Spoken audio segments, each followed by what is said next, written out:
కోసలి దేశం యువరాణి మయూరిదేవి. పేరులోనే కాదు అందంలోనూ సౌందర్యవతి. గొప్ప యోధురాలు కూడా. తన కుమార్తెకు వివాహం చేయాలని సంకల్పించాడు మహారాజు. కాని మయూరిదేవి తన తండ్రిని చిత్రమైన కోరిక కోరింది. ఆ రోజు నుంచి తాను మౌనవ్రతం చేపడుతున్నానని, తన వ్రతాన్ని భంగం చేసిన వ్యక్తినే తాను వివాహం చేసుకోవాలనుకుంటున్నానని చెప్పింది. ఈ వార్తను మహారాజు అన్ని రాజ్యాలకు కబురు పంపించాడు. ఎందరో యువకులు వచ్చి యువరాణి మౌనవ్రతాన్ని భంగపరచాలని ప్రయత్నించారు. వారిలో ఎందరో అందగాళ్లు, వీరులు, శూరులు ఉన్నారు. అయినా ఎవ్వరూ ఆమె మౌనవ్రతాన్ని ఛేదించలేకపోయారు. రోజులు గడిచిపోతూ ఉన్నాయి. ఇక తాను తన కుమార్తెకు వివాహం చేయలేనేమో అన్న దిగులు పట్టుకుంది మహారాజుకు. ఒకనాడు సభ జరుగుతుండగా ఒక యువకుడు వచ్చాడు.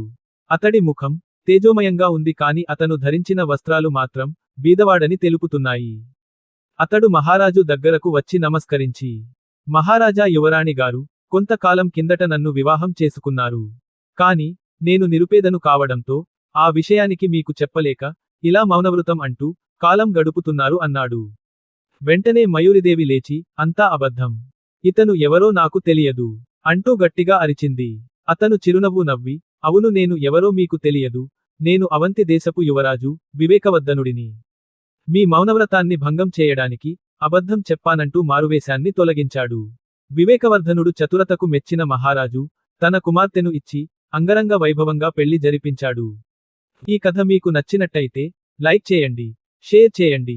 మరిన్ని ఇంట్రెస్టింగ్ కథలు కోసం సబ్స్క్రైబ్ చేసుకొని ఉండండి.